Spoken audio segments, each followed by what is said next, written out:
My background is not bad, right? No, no, no. It's good. It's good. You blurred Oh, it. this my office people. They wanted to catch me yesterday. 4:59 p.m. We closed 4:30. Somebody said, "Do you have a quick second?"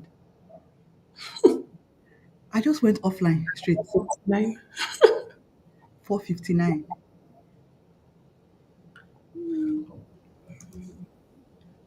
Okay, let me see. So what am I supposed to do now? Are we here? Remove from. Okay, we're Oh, it's actually. live. Oh. It's live. Oh. It's live. Okay, good.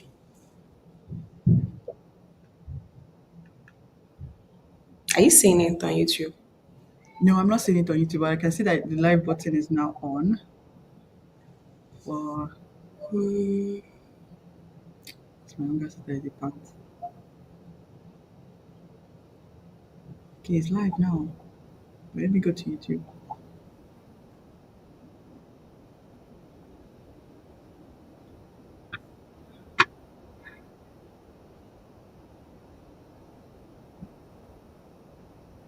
Well, we are not showing. I'm just trying to understand. Like, I can't remember what I did the first time. Oh, okay. I think I know what to do.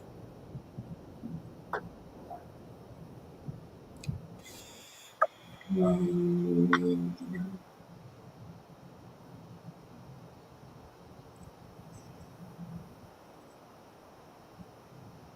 Hold on, please. Hold on.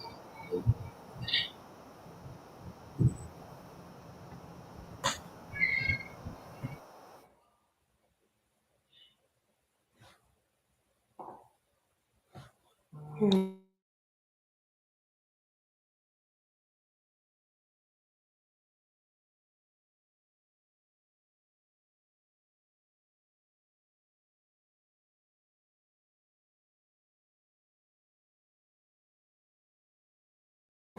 There we go.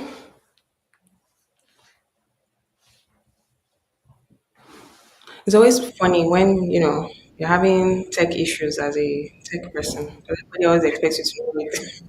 Everything tech related. All right, guys, welcome, welcome, welcome to our second career series on YouTube. I'm very excited for this one. So if you're just logging in, you're welcome. My name is Lakbadi Badru, and I have a very special guest here today. I'm just going to give people a few more minutes before we kick things off.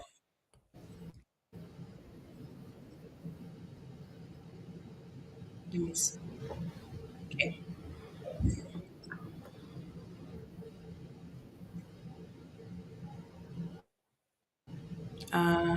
Okay. Let's get started. We have a very busy agenda. So, welcome everyone to our second episode of our career series here on Lakwe's Lifestyle. Again, my name is Akbadi Badjo, and I'm very excited to be hosting a special guest today. And this is the second IO that I'm hosting on my YouTube live. So, I met Ayo last year. I met Aya last year, and her and her husband, we've become very good friends. So her husband is also my husband's friend, and Aya is also my friend. Her daughter attends the same school with my son, so that's how we got to know each other. And of course, we both live in Edmonton, and she's a boss madam. So I had to make sure that I'll host her on my platform, and she'll be able to share have valuable insights with my audience, my community. So, without further ado, let's get started. Aya, welcome. Welcome to Thank you so much, Ake. today's episode. You're welcome. Do you want to give a brief introduction of yourself before we dive into things quickly? Sure, sure. Hi, everyone, and thank you, Lucky, for the invite. I'm glad and honored to be on your YouTube, the channel or page now. So, yeah, I'm glad to talk all things career growth and all things work life in a very real and relatable way. Again, my name is Ayo. I am an HR professional with about slightly over 15 years experience across various industries. I'm passionate about building people first organizations and helping individuals grow into their potential. So whether you're trying to figure out your career path, your job hunting, or looking to position yourself for the next level, I'm here for that. Okay. That's awesome. Beautiful. And how long have you been in Canada? Just, to give us some context and where you're coming from. Okay. It'll be 3 years in August. Yeah. Awesome. Uh, sounds like a long time. Sounds like a short time. Yeah. It's wonderful. It's Yeah. So you're three beginning years. to that begin to build, expand your network here in Canada, and also you also have a wealth of experience from Nigeria that you brought, into Oh, the. oh yeah, oh yeah. Yeah, I think I'm expanding my network. I'll say I'm expanding it piece by Mhm. piece here. It's usually not the same, right? But yes, piece by piece, we're trying to build that network. Um, Again, everybody talks about transferable skills, so those are the kind of things that we've been about in the last 3 years, I guess. Okay. Okay. So today, as I mentioned, this is the second episode of our career series, and today we're going to be talking more about how to advance, your career here in Canada or North America, and also how to like strategies to develop your skills. So that's kind of what we're going to be focusing on today. Okay, And as Aya has mentioned earlier, she's a HR professional, so she has that experience when it comes to like navigating, you know, growth in the workspace, in the work environment, and also skills to look out for. Because as you can imagine, she has come across tons and tons of resumes, so there'll be tips and tricks that she can provide here and there to help you, in this corporate space in your journey, trying to grow your career and things like that. So my first question is around how to like for professionals that are already in the workspace space, how do you navigate career growth? Like okay, for example, let me just give very brief context. I entered into a company as maybe like an IT analyst, for example, and I want to move up to like director level. Like, how do you navigate that within the workspace? okay. Um, that's a very good question. I think navigating a career internally before you even start expanding and start applying for jobs is like one of the most powerful, but usually overlooked way of growing your career. I like to say that growing your career within an organization starts with intentionality. You need to take ownership of that journey. You don't wait for someone to map it out for you. There are some organizations that have very clear cut career paths within like their processes as HR, but oftentimes it's not there, right? Or it's there, but there's nobody to guide you. So you have to be intentional. You have to take ownership of your journey. You don't wait for someone to map it out for you, like I said. So my first suggestion or advice would be understand the organization. Whatever role that you're in right now, what does the organization stand for? What are the current and emerging priorities for your organization? How does your work align with like the bigger strategy of the organization? That's where you start from. Oftentimes, you have a posting, people don't have like a proper job description. You can ask for a proper job description to help you and see how that ties into the overall or the grand scheme of the organization, right? So you take your time, study that.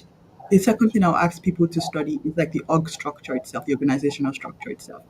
So where do you see potential growth? Like if you look at the structure, where are the pieces that are getting the most traction right now? So I can use an organization, for example, where there's a lot of work being done around customer service. They're trying to improve their image, all of that good stuff. Do you have transferable skills there?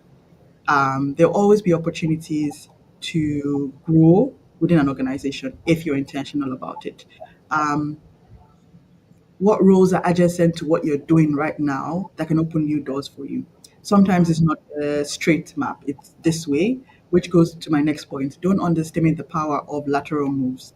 I know everybody's about getting the next promotion, um, more money, all of that good stuff. But sometimes there's a lot of power in those lateral moves. Like you move into a different function. It's not interesting, right? Money wise, but you move into those separate functions adjacent of your current role, same salary, but it can build your visibility, it can increase your skill set. So those lateral moves are very important. Don't discount them. a lateral move today might be setting you up for a bigger leap tomorrow, right? I can reflect on my experience, maybe not here in Canada, but I know I moved laterally and was in that role for at least 2, 3 years. And the next move I made was like a times three move Mm. because that position exposed me to so much. There was so many projects happening there. There was just so much, and there was visibility. I was able to meet with more people, meet with senior leadership, meet with people that had key decisions, change champions across the organization. So that lateral move was one that set me up. So I always say to people that sometimes a lateral move is good. It's just for the meantime. It's for you to be able to gather that skill set, gain that visibility. So if your organization does not have a clearly defined career path, be proactive. I would say talk to your manager if your manager is that kind of person that you can talk to, because one has to be very careful. Um, Yeah. HR as well. I know we get the rap that HR is the bad guy, but oh well, moving on. I'm not going to dwell into that, but expand your interest within the organization. Don't be a silo. Be collaborative. I know it sounds like keywords that we use every time in North America, but be collaborative. Ask questions. Be open to feedback. Ask for opportunities. Some opportunities don't always have dollar signs attached to it. Look out for those. Right. So career development is a long-term thing. You have to be very intentional about it. You have to Yeah. plan it out. Like I said, it's not linear. It's a different journey for everybody. Some people just go from one position and next thing they're director. It doesn't always happen like that for most. I know we always tend to use that one person as an example. For most, it doesn't happen that way. So don't be silent. Speak up. There's always opportunity. They need people to come together to do this. Yes, volunteer. I'm always up for that. I would suggest that people do that to be able to navigate that career path within an organization. That's so true. Like I you just made a very good point now. Like especially things that are not associated with dollar signs. Like maybe they want to do like a task force to do some research or something like that. Exactly. Exactly. Summary is that make yourself visible. Like Yes. don't just, keep to yourself or stay on your own. And it doesn't always have to be linear. It can be lateral as well. So Exactly. those are very good points. Yeah. Thank you for that. I forgot to mention, guys, if you have any questions, feel free to drop them in the comments. I'll pick them up as we continue. But these questions I'm asking are those that I pulled from different sources, so Instagram and word of mouth and things like that. So, yeah, moving on. I know that you're a wife and a mother and a career person, right? Like you work in 9 to 5 and probably do some other things on the side. So my question is, and I know there are many women, men in this same position as well. So obviously, you want to grow in your career. How do you maintain that work-life balance? And I know there is no there's no one size fits all because sometimes these things can sound cliche, but it's always nice to know other people's perspectives, how they handle things, how they especially those that are successful or Yeah. Trying progressing. to be progressive. Yeah. Yeah. So Okay. So I'm very honest with you. I don't believe in work-life balance. I don't believe there's any such thing.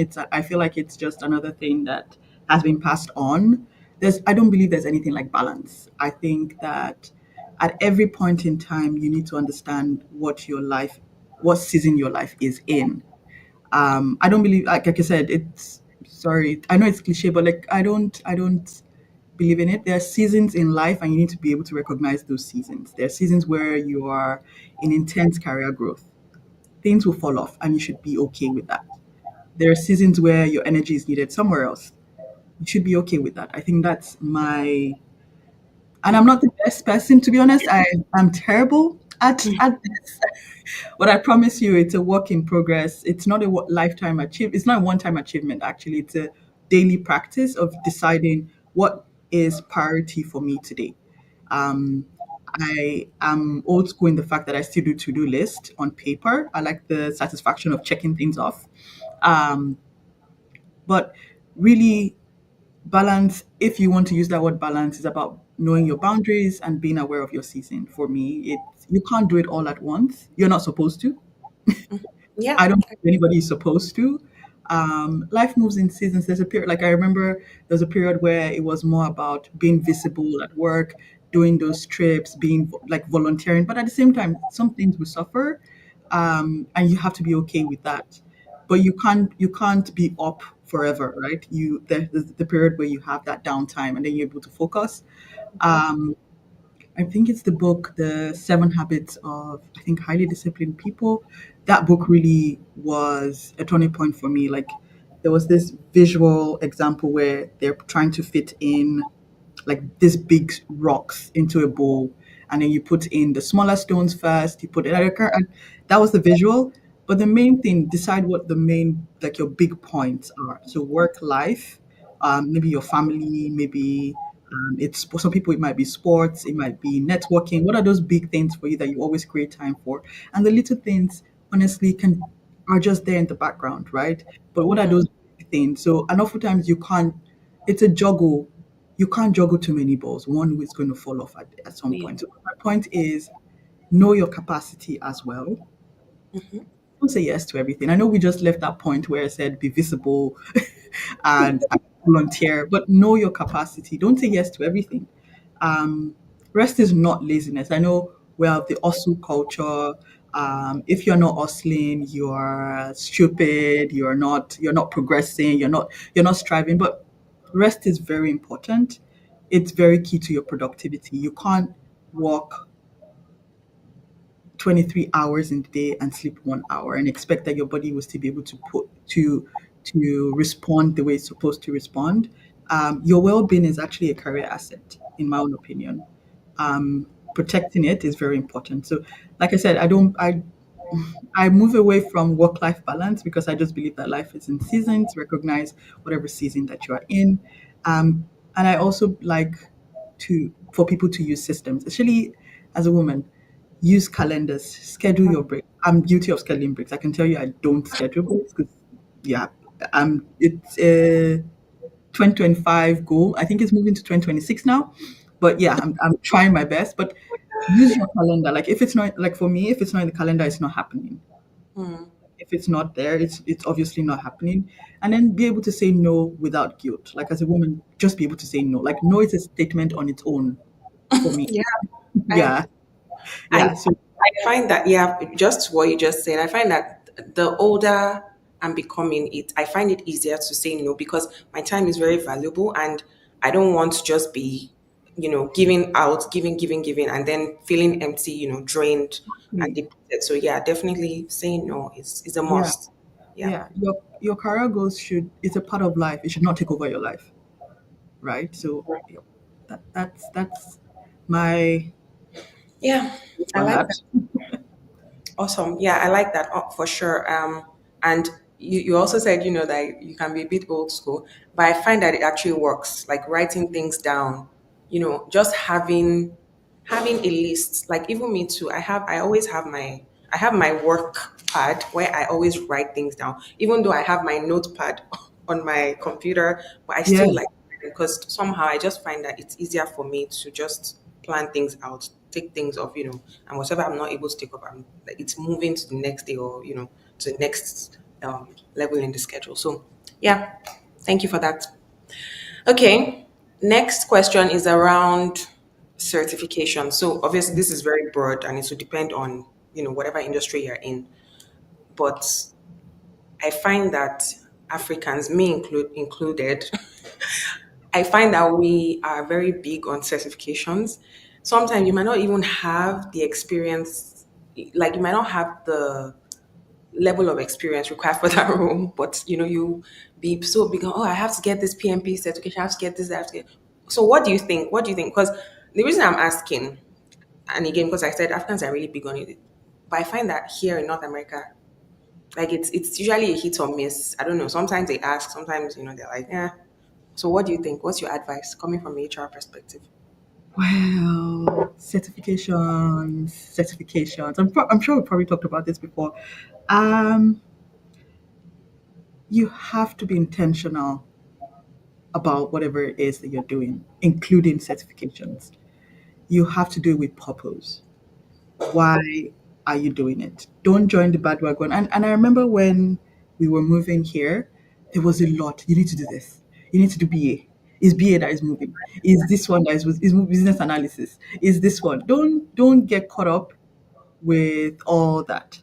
Like I know it's very different. I don't like school to start with, so I can give that as like anything that has to do with reading. Like I told you, I'm currently doing one, but I'm like, why? I just want to make money. Yeah. But yeah, Well, but like yes, doing certifications, but with purpose. Why are you doing it? In Don't collect it like you're collecting Pokemon cards. mm, No, there's no value in doing that. They should serve a goal. That's my view on certifications.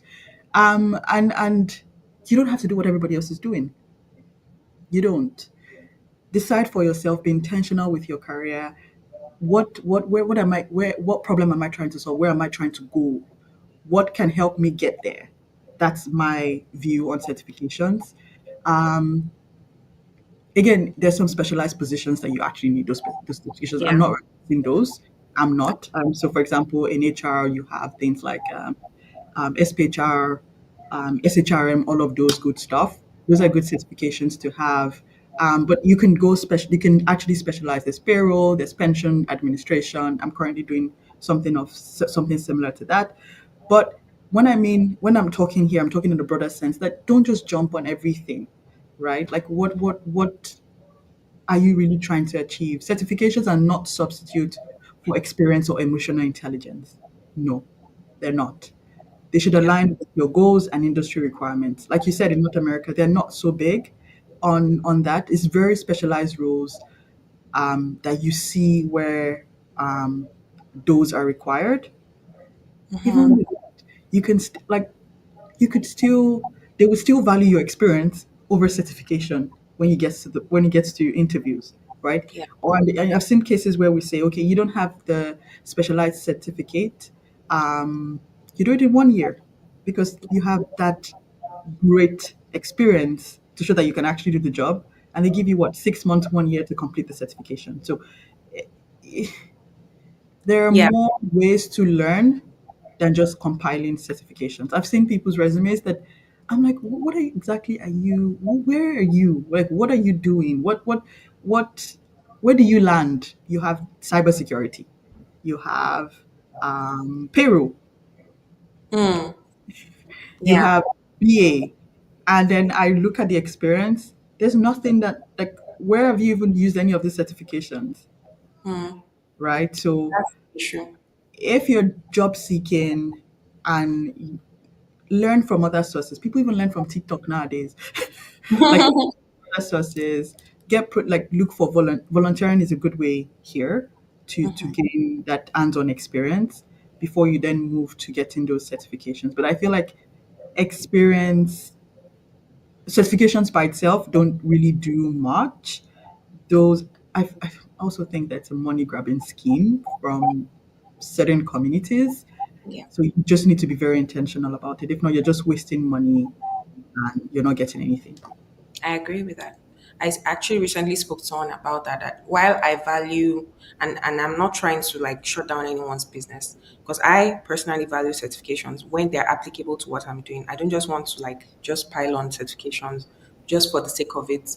So while I value, what those guys are doing, it's not necessarily important or applicable for everyone. So just as you said, you need to be intentional about it. Like, don't just go on and just, oh, this is what everyone is doing now, and you're gonna do it. How is that applicable to your role? What are you using it for? So Like, definitely, yeah. Go ahead. Go ahead. yeah, I'm just remembering Salesforce. They're doing Salesforce sets. I'm like, oh my God. Like, I know a lot of it is tech driven, but just take a step back. Where am I right now? It's a different thing if you're a newbie, you don't have any experience that you're bringing from Nigeria or from your home country, like you don't have any experience. But what am I doing right now? Is that the same thing I want to do there? Do I want to pivot? Like it's different. You're having those conversations, but again, there should be some intentionality to those conversations, but to those decisions. Like I'm just running Salesforce, business analysis. Like I'm like, okay, pause. Yeah. Not Even okay. also, but really, Yeah. Even within tech, like there are so many areas, just as you mentioned, there's cybersecurity, business analysis, there's Salesforce. Like, do you want to build a career in Salesforce? Because you're not just going to do one certification and feel like, oh, that's the end. Like, it's usually like, it's a linear path, right? So, Yeah, definitely. It's really important to do your research and know what you want to do before you start, you know. And just as you said as well, volunteering is a very good way to get that experience if, that's what you're looking for. So, yeah, definitely experience over certification as well. Yeah, just do your research. Yeah. And one more thing, if I might add, is don't overlook soft skills. Uh, Here, it's a very big deal. You often hear, like, I know when I started working in collaboration, I'm like every time collaboration, collaboration, collaboration. What is it? What is it? But that is what works here. Are you collaborative? Can you receive feedback without literally raising your voice? Mm-hmm. Be personal. um, how do you Critical thinking, can you sit down and think through a problem and arrive at a solution? Even if you're not arriving at a solution, you're arriving at some level that has you've moved the needle from the problem, right? Those Yeah, are the key things. Communication is very, very big. very big. Being able to read the room, political acumen, being able to read the room, being able to read between the lines. Don't always, like, I'm sure you understand what I'm trying to say, but like, those are, if you're trying to break into this market, like, those are the things that you should really focus on, as opposed to just, and with experience, right? Those Of problem course. solving skills, critical thinking, communication, being collaborative, being truly like collaborative, and being open to feedback. I think are those soft skills, behavioral competencies that I think people should focus and build themselves up on, because I feel like we don't generally have that. As we know the good, we know the book stuff, like we know. Yes. How do you translate that, right? Because we all have PhDs, we have masters, but how do you make that practical is like my main Yeah. suggestion people should Soft focus skills. on. Yeah. Absolutely, yeah, yeah, I agree with that. And this kind of leads to my next question I'm going to be asking. So this is around mentorship. So just coming from my own, like from my own perspective, I'm like most people might not know necessarily that I'm a bit more reserved, like I could be shy, but when I broke into the workforce here, I had to come out of that shell. It's really, really important, like networking and mentorship. So that's around my, like, how do you navigate that coming from our own part of the world? Like I feel like for us, most things are usually like, um how do I say, like your mentor, like if you have mentorship or if you network in Africa, like it's usually like unofficial. It might be something you do, but it's not official. But here it's a bit more formal, but at the same time there's still like there's a dynamics to it that you don't want to go into someone's DM on LinkedIn, like, can you be my mentor? Please You no. know, yeah, that's harassment. Don't do that. But Yeah. so yeah, do you have any tips on how to that? Because it's really important to know how to network and Yes. to have a mentor, someone that can guide you in whatever field you're aspiring to be in. So any See, tips around that? so I'll address the fact that the way we do mentorship back home is not the way they do mentorship here. It's not the same. Yeah. We and I'm sorry if I generalize, but what I've seen is that people look out for mentors for what they want to gain. I get it. It's a good point. It's part of it, but that should really not be it. You really just want to learn from them. You're not going to them to say, "I need A, B, C, D. Take my hand and take me to this point." No, no, that's not it. Mentorship is really powerful, and it's only works well when you know why you need one. Why do you need it? That's like the most important thing. You need to know why you need one. Early on in your career, you can learn from a lot of places. You don't necessarily need that one person or like a formalized one. Um, but as you grow in your career, you start facing those um, kind of difficult situations that you won't find in a textbook. Then you need those kind of people that have gone through similar experiences and can help you and becomes very valuable to you. They can offer you different perspectives. They can challenge your thinking, help you navigate change. It's The advantages are enormous. Some organizations have formal mentorship programs. You can tap into that, Yeah. but some of the best ones are informal, right? I, Like you don't necessarily have to, like you said, send an email. I need you to be my mentor. You don't. Like it could be grabbing coffee together, understanding what they're working on, just listening to them, and you're able to understand how they think. Um, how their thought process is out. There's some things that you can imbibe from them, and you can have mentors in different areas of your life. Right? You Yeah. don't need to have one mentor for everything. You can have a mentor that's for career growth. You can have a mentor for leadership because their leadership style is very different. You can have that you want to emulate, right? You can have another mentor for like specialized skills, but it's a two-way street. First, you need to be humble and have a willingness to learn, and you need to be mindful of for their time, right? Because these are also people that are career driven, they're busy, all of that good stuff. Which is why I said that it should be more informal, as opposed to that formal program where you're sending application letters. I shy away from that because I just feel like it's one Yeah. thing that people take off um, on the fact that, oh, I'm a mentor. Um, but yeah, like it should be informal. Catch up with them, know why you're doing it. It could be outside your organization, it could be within your organization.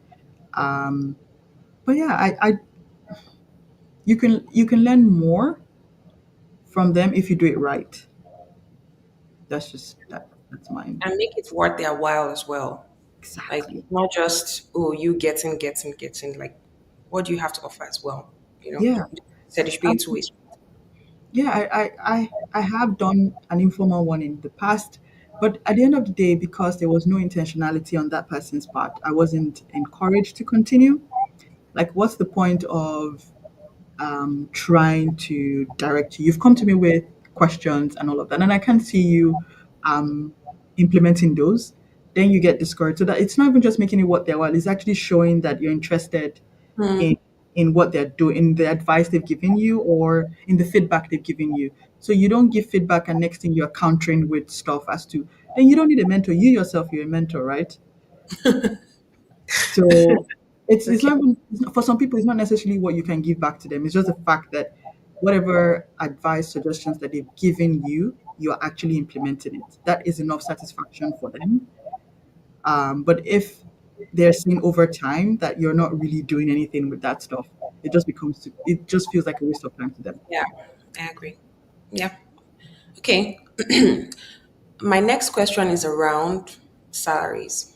Ooh, So, so most times on job applications, people, I mean, the application, there'll be a part that asks like, what are your expectations, right? Like hourly or annual, whatever. So that's one aspect where you feel that, and so let's assume that maybe you've jumped, all those stages where you did the interviews and you've gotten to the final stage, and you've been given an offer like, okay, your salary is 124 per year. Maybe there's a bonus or whatever, like those details that come in the contract. What's the best way to negotiate? Because I find that especially for Africans, we struggle. Again, this is just based on where we're coming from. We struggle with negotiating. So it's two ways. It's, you don't want to lowball yourself, which is usually the case because there's always an industry standard, right? And yes, also you don't want to overprice yourself out of the role completely. So yes. how do you strike that balance? Okay. First off, you have to be comfortable talking about money. I think that's where the issues are. You're not comfortable talking about money. I get it. If it's at the beginning where you're just breaking into this market, it's almost like anything, like just give me something to be able to actually meet up with those bills. I have been there, so I understand that. But the moment you're progressing with your career here, you should be comfortable with numbers. For example, you should have a number that is your like for me to move from this position that I'm in, it has to meet up with this number. And that number is based on the value that you provide and research.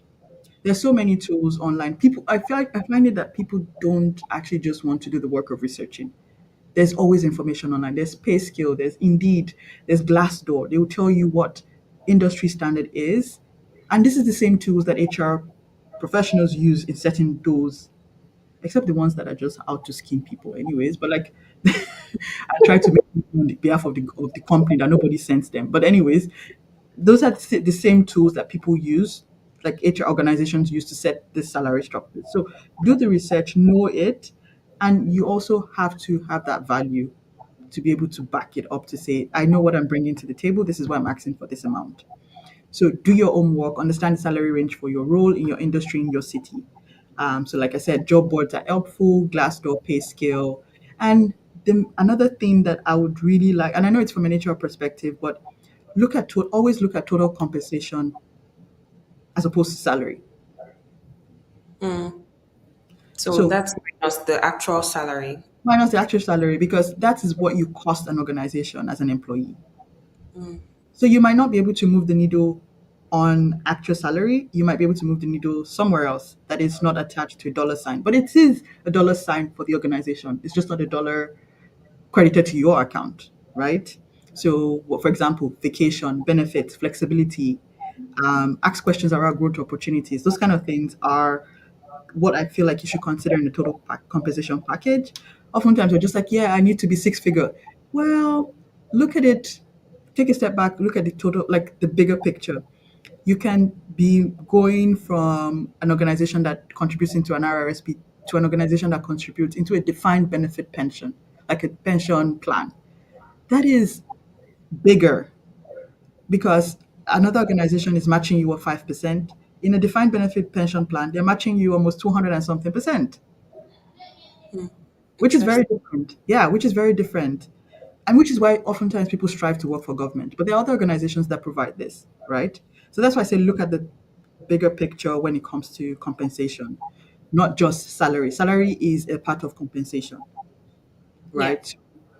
Back to that question of how to negotiate, don't throw out random numbers. I have seen where we've asked people, what are your salary expectations? And when I get the salary expectation, I'm like, do they not understand what this position is about? Like, do they? Because this is really low. Mm. Same situations where people call some numbers, I'm like, I don't understand. Like, did you just throw a number hoping it will stick? Like, so don't overshoot because there's no context for you overshooting because nowhere, um, nobody's earning this on this position. Like, no, you can check pay scale, check everywhere. It's not the average salary for this position. Different organizations also have theirs, like they can put different things into perspective. Like you've been in the organization for longer, but coming into an organization, don't just throw numbers and actually research to know the right number to throw. Yeah. Be clear, be prepared, and back your data with value. And be You confident. Exactly. and Be be confident. confident. Yes, be very confident. Be very confident. Like for example, I will not do a negotiation on the phone. I'll do it via email where I have the time to actually articulate what I'm trying to say. Upon the phone, it might just be, oh, I'm caught unawares or stuff. Sit down, write an email, read it properly, and send it off and say, this is why I'm asking for this. You asked for, and always reference their posting, like the job posting. You ask for minimum 7 to 9 years experience. I bring in 15 years experience. That has to count for something. You ask for a bachelor, and they will tell you, oh no, this is the minimum requirements. The salary is tied to the minimum, but still, it is something. It means that you don't have to spend all this amount of time onboarding, right? Yeah. There's value to it, and there are always different ways that you can communicate that. So, um, research, be confident, know what you bring to the table. Like I said earlier, if it's your maybe first job in Canada, this might not apply. Like Yeah. it might not apply. It might not because you're just really trying to get something. But Yes. the moment you're very serious about progressing, growing your career growth, this should be an element that you consider. I know people, and then there's the flip side where people are always saying you need to push, the company is always trying to. Some organizations are not like that. I don't like to generalize within reasonable amounts, negotiate. Don't start asking for 150% of what they've offered you, Yeah. right? At this point, you're being unreasonable, right? Yeah. There's always money on the table. I know, yes, there's always money on the table, but to a certain extent, all these organizations have budgets as well, Yeah. right? You need to Exactly. be respectful of that. So it's just trying to strike a balance between that, Yeah. basically. But again, do your research, be confident, be in a place where you actually have value before you can start those negotiations. Yeah. I totally agree with you. You know, just as you said, companies have budgets. So even though, yeah, they do have the money, but there's already a budget allocated to, that particular role. And, another thing that I would like to emphasize, particularly to our African folk, is be confident. Like Yeah. confidence is really, really important. Like if you value yourself as an individual and you know what you're bringing to the table, then just, be ready to propose what you really feel is your worth. Yeah. I'll cite a very quick example before we move on to the next point.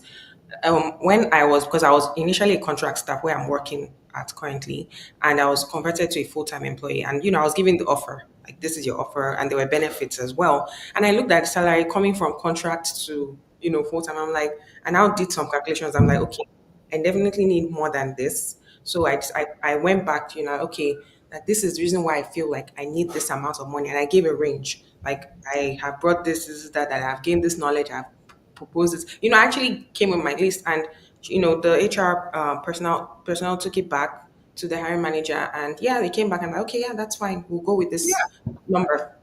But imagine if I'd kept quiet. I'm like, oh well, Exactly. I would have So, just lost out on that opportunity. So yeah, confidence is key, really key. and disclaimer, it's not every time they will accept what you say. Oh Just yeah, yeah, it's not every time. It's not every time. yes, But again, it means that they know that you have value. You've shown them the value that you bring. And if it doesn't really work for you, like for example, in North America, nobody should be moving for 20K increase. With it mm, with the way we get taxed, no. No. Do your yeah, calculations well. you have Do to your understand that. yeah. Do your calculations well. There's some like are you like, for example, I work in a very flexible position. Before I can move out of that position, if you tell me that it's on site, it's already a no on arrival, right? Like I'm like, and then you're telling me it's only 20K increase. No, it does not work. It's not worth it. It's not worth it. So do your calculations well. It's not just about getting an offer. I know people are like, oh, I got multiple offers. Which one actually made sense for your situation? Yeah. Which one actually made sense for your situation? Again, be prepared, know your stuff, and just hope for the best, I guess. Yeah. We have one question here. Okay. Uh, do you have an advantage show? Is it showing? Okay. Do you have an advantage where you, as a job applicant, propose the lowest figure within the range for a particular role? Okay. Very dicey. I would say in different environments, you probably would, but ideally, you should not always be in the lowest point. I always say to people, give a range. Again, backed by your research. Give a range. You should never be at the lowest point, to be honest. You should just be right in that middle. Because, like I said to you, sometimes, like I remember I posted, and this was just still last week, I received salary expectations for a position. Every other person was averaging $80 an hour. This person said $40. I'm like, why? Wow. Like, Okay. why? Why are you at $40? Either you don't know the work or you're not presenting as what you've presented on paper. Are you a newbie? Like, I start asking questions like, you know what, just put this, just pack this one somewhere else. But like, you can't, or you. That's why I said do your research. You can't be at the lowest figure. Again, in some private organizations, lowest does the job for them, which is why I said that it's not one size fits Yeah. all. But I still believe that if you do your research, you wouldn't be the low at the lowest range. Like always give a range. Or if you're not sure, even if you've done your research and you're not sure, ask them what's the salary expectations for this position. Because I know that most of the time we put competitive salary. Is it competing with my expenses? Is it competing with my life? Which one is it? What is it competing with? Why is it competitive, right? So you ask those questions. What is the salary range? Is there room for growth in that salary range? Like, is there room to move or expand that salary range? If it doesn't work for you, don't waste anybody's time. Just no, it doesn't work for me. That's why I said know your numbers. It doesn't work for me. So, for example, you are earning 70,000. You know that the next thing that makes sense for you is at least 110, 120, and they're coming in at 90. Now, again, go back, look at the total compensation. What are they offering you? If they tell you, for example, it's a defined benefit compensation, that is pension for life if you stay with them for a while, right? Okay, so if you're thinking about retirement, that's a good thing to check. What is their benefit plan like? If you have kids, what is their dental like? Like, do you get all those kind of things? Those are things Mhm. that you look at. But when you're proposing range, I don't. I want to encourage people to be at the lowest. Do your research, provide a range, maybe slightly. if they said on their posting, or if they said to you it's 90 to 120, and sometimes it's problematic, this expected, this their ranges anyways. But if they say 90 to what's your range? I'm starting off at 97 to 130, That's right? so. I'm not the lowest, I'm slightly higher, and Mhm. I'm open to negotiations. That's always what I end with. That's yeah. Yeah. Okay. I hope that answers your question. Let's move on to the next question. So, as an HR professional, do you notice any current trends in the job market at the moment? I know the job market is very Oh, messed up, but are there like maybe some particular trends that you could provide to like, people seeking new jobs or wanting to pivot into a new okay. role? So, like you said, the job market is up in the air. I think that's the best way to put it. It's up in the air. Anybody that tells you that they're able to game it or really understand it, to be honest, I don't as well. But one thing I've noticed is tech hiring has really slowed down. Um, it's I know pandemic really contributed to that boom. We're seeing a lot more layoffs and a return to a more cautious hiring, so people should be wary of that. I know we've seen that where before they're like, "Oh, I got here, I got a job in 2 weeks." It's or in 3 months. People are getting um, anxious. People are in the job market for some people are being there almost a year. But one thing I do notice also is that boom of AI and automation. ChatGPT, Gemini, all the Copilot, all that good stuff. So I would say digital skills and being adaptable and comfortable with technology is very key, and they can already tell from your resume. Yeah, Yeah, how you're applying it, right? yeah, how you actually present your resume. So that's one. And again, going back to one of my comments earlier, where there's a lot of skill-based hiring. It's not just about the degree or the certification. What exactly can you do? What have you done? So even if you don't, like I said, try volunteering. Even if you don't have that employee experience, try volunteering to get that experience. So a lot of emphasis on that soft skill, that emotional intelligence, problem solving. They're not just nice to have anymore. They're like critical now. So Important. yeah, Yeah.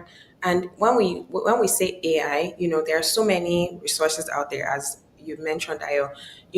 There are ways to use AI yeah, to help you work better, make you more efficient. So just as there's always in the work industry. Let me speak for my industry, tech in particular.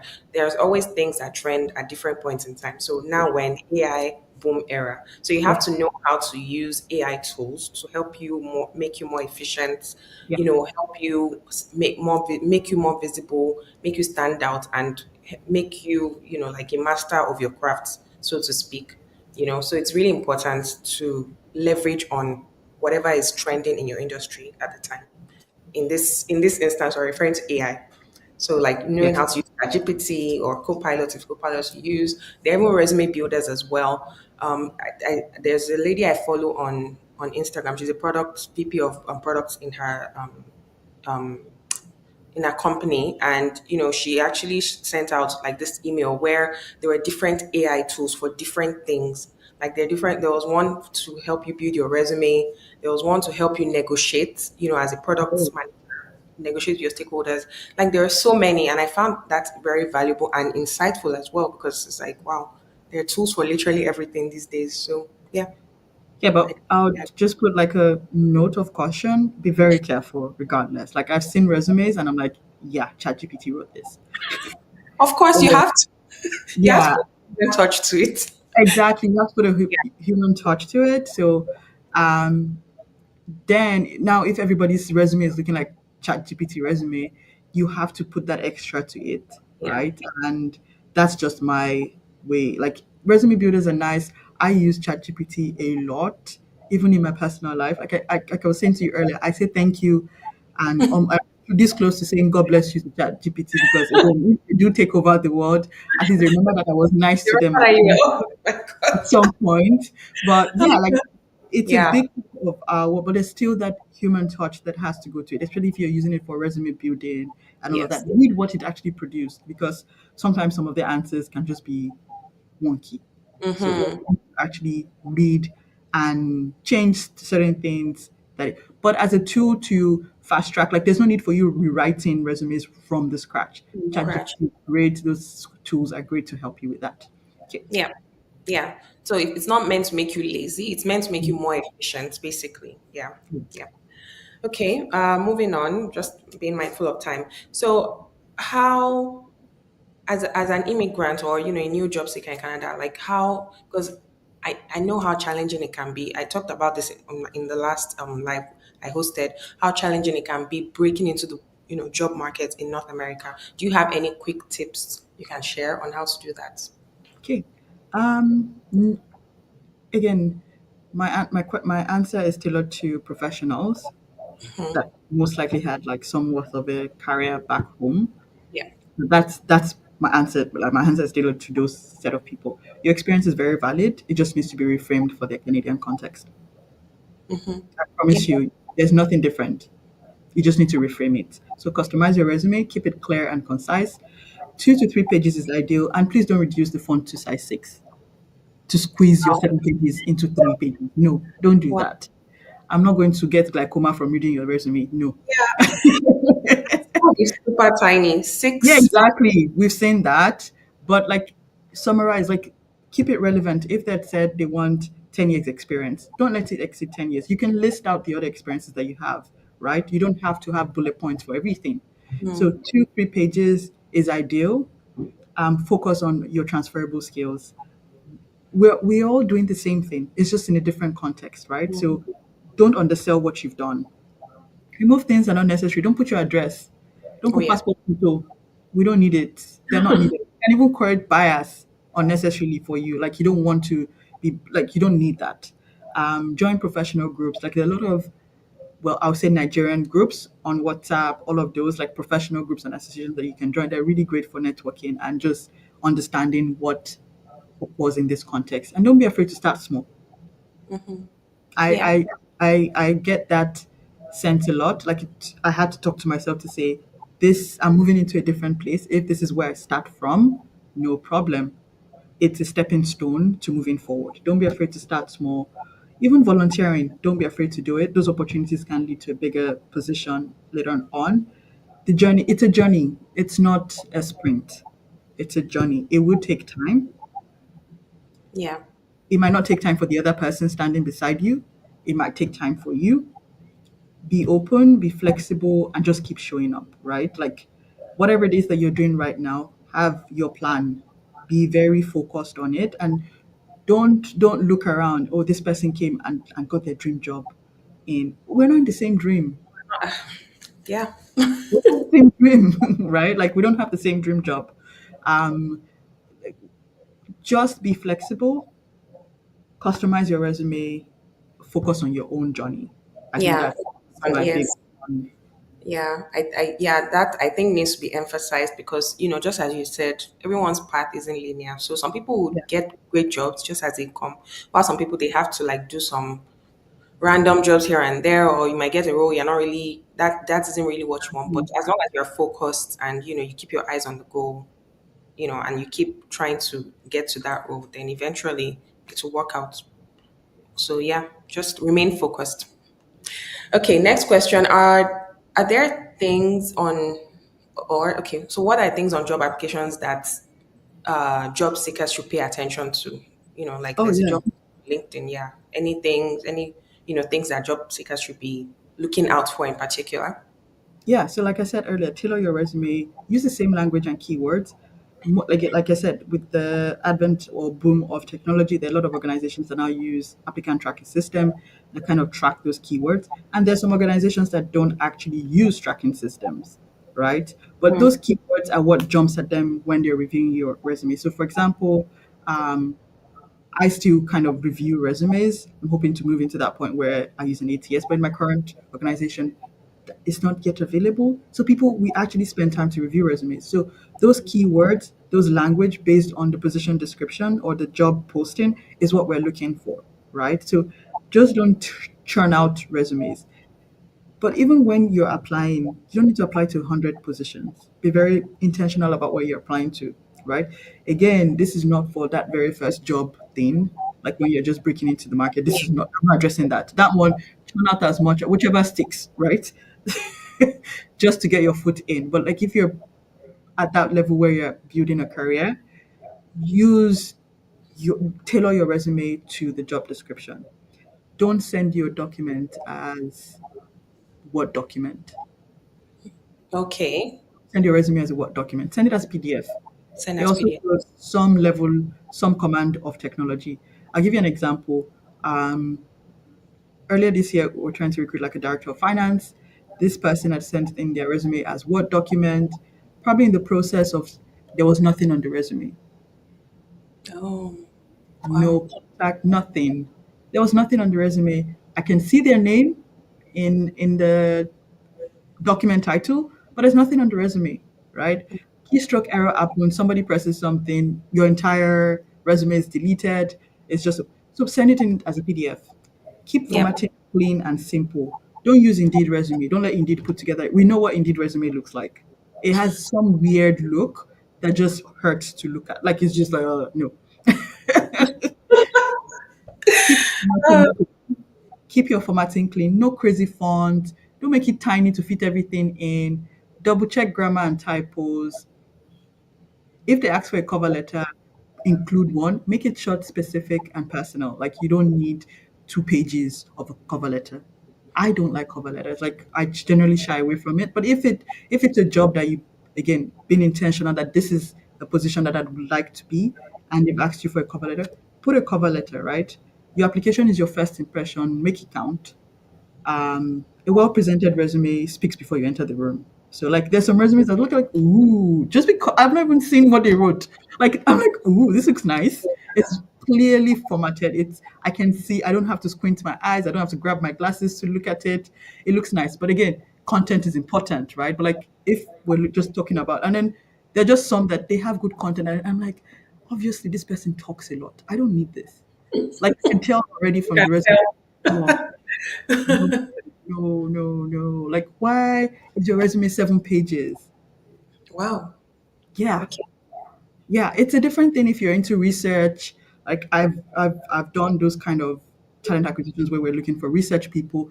They have to list, and then that's a different lens to it, right? But like, you're a finance person, you're a graphics designer. Why is your resume 4 pages, 7 pages? And I get it. You're trying to make it look like you have content. Then you make the spacing this wide on the document. It's no, it's not. The content is the most important. Make sure it's tailored to the job description, and you're good, right? So um don't put too much. Put the right thing. It's not about quantity. It's about quality for your Yep. resume. As far as it's kind of tailored to that job description, double check for grammar and typos. Like if you're applying for like a executive coordinator, program administrator kind of position, you can't have typos. If you're applying for like a governance position, governance specialist, where you're supporting a board, you can't have typos. You need to know how to use bullet points. So like those are things that people we you kind of look at on the resume at first glance to say this is not a good fit or this is a good fit. So yeah. Yeah, yeah, I absolutely agree with that. I also find that, I mean, depending on your industry, some people have portfolios, so like a landing page, with a URL where you can just click and then go and take a look at their work. That's also a very good way Yeah. to take away too much information from your resume and just put what's really important. If they need to take a look at more, they can look at your LinkedIn profile or that portfolio to, see most of your work. So yeah, I appreciate that. Yeah, and I don't even think I know people talk about LinkedIn, but oftentimes like if you're reviewing resumes, where except you're from like from a agency background, I in my own experience, I don't even go to people's LinkedIn. I feel like it's invasion of privacy. I'm like I'm poke nosing. Like I don't generally go to LinkedIn. Like your review, you can get 200 resumes. Do you want to go to each person's LinkedIn to see? Like it's not everybody that has that time. Not everybody has that time. Like mentioned, the graphics designer one, you can have a URL like a landing page where your portfolio is if it's requested. If Yeah. they didn't request for it, you can include it. If they actually need to see your portfolio, they would ask you and reach out to you to say, I need to see your portfolio, right? You don't need to send like tons of Like, why is and which is why organizations will tell you you can't upload more than 2 MB or 5 MB because they get spammed with too many things. So keep it concise. That's just keep it tailored to the position description or the posting. That's the most important thing there. Yep, yep. Okay. Awesome. That's a very great point. So I have one last question for you round off for today. So about job hopping, there are pros and cons. So where do you stand? Um, so I'm probably sure I've used this word like a million times already today, but intentionality again is very important here. Job hopping gets like a bad rep, but I don't think it should. I think context is everything. Um, if you want to look at the pros, it gives you exposure fast. It builds yours, like you learn new systems, you meet different people, you build a like a very different skill set, and it most importantly accelerates your income. But the con is that it makes you look inconsistent. Like that's the big one. So my advice: be intentional, know your reason for moving, have a Yeah, narrative that ties into your journey. So don't just hop. Again, if you're in a toxic environment, please of course. move, move, and you don't need to share that. That's why you moved. Yeah. You don't need to share that your boss was horrible. No, nobody needs that. But if you're trying to grow your career, when you're moving, there has to be some story or like you have to create a narrative around it. So you you moved from a place in 2 years. I've seen resumes where they're moving every 2 years. And I would ask the question, is there a reason why? Because again, we'll call it orange flag, not red flag, an orange flag, right? Because it can be because of different things. You could be laid off, which is why I said it's not a red flag. Yeah. It could not be your doing, right? So we ask questions, is there a reason why and people will tell you, for example, yeah, I finished the project and I thought it was time to move on. Brilliant, right? Like why I was brought on, I completed it, and that's it. Exactly. The opportunity that I wanted, the skill set that I wanted to learn there, I was able to learn it in 2 years, and I thought it was time to move on. I know it's not a question you've asked, but in interviews, learn to keep things concise. You don't need to start giving 1 million stories or stories by moonlight when they ask you questions. Like you don't need to. You don't need to start packing things into it. Just go straight to the point. Is there a reason why you've moved very frequently? Yes, because I have a plan for my career and that is aligned with it. If that's not enough for them, it's okay. If they want to know more, they'll ask you. But have a story around it. So, for example, I started off my career here. In 2 years, I was able to do this. Tying it back to your resume, tying it back to the position description, I was able to achieve this. And another opportunity came up for me to move along in my career to learn new things. In the 3 years I was here, I added this value to the organization. I took on this certification. So there's a journey to it. That's the only way job hopping works in my opinion. But if you just because it's like, do they stay long enough to even know the work? That's what we Yeah. think. You can provide a story or like show us your process. eh, Fine, it might look like, oh, maybe we didn't stay for long, but at least I know that you would achieve whatever it is that we need you to achieve in that time. Yeah, yeah, exactly. One thing though that I will say regarding job hopping, because just as you said, it really depends. It depends on your reason, your motive for moving. But I feel like in the end, job hopping isn't for everyone. It kind of No, really depends on your personality as well. Because some people are very comfortable, like doing the same thing over and over, while some people they're able bored. to context very quickly. So Yeah. it really boils down to what you're comfortable with, what your values are, what really matters to you. So yeah, nice way to round off the discussion for today. I don't think there are any more questions in the chat, and anyway, we're at time now. Okay. Yeah, this was a really good conversation around things that one should know in as a professional working in North America, things that you should take note of, and just tips in general as a professional, trying to grow your career, trying to build your skills in the workplace. So this was a really good session. Thank you so much, Ayo, for joining me on my YouTube channel today. I really appreciate it. It was a really good discussion. Any final words? Yes, thank you, Shalake, for having me on. I'm glad I was able to come here and have these conversations. Just if you're feeling very uncertain about your next step, remember you don't have to have it all figured out. It's one day at a time. You can even break it down to 1 second at a time if that's the level you have to go to. Just be intentional, stay open, and keep building. And at the end of the day, you look back and smile and enjoy the fact that you went through that process. Awesome. Thank you. Thank you. If people want to reach out to you, where is it best? Is it Through my social media? interact, through my interact. It's all about money. Joking. Drop your, is it LinkedIn profile or which one? Or Yes, Instagram? yeah. No, LinkedIn profile is best. LinkedIn. Yeah, yeah. Yeah. So you can please drop that in the chat. So if anyone needs to connect with you or wants to converse with you outside of this platform, they will do so. But yeah, Okay. thank you so much, Ayo, for joining me and coming to share your valuable insights. Really appreciate it.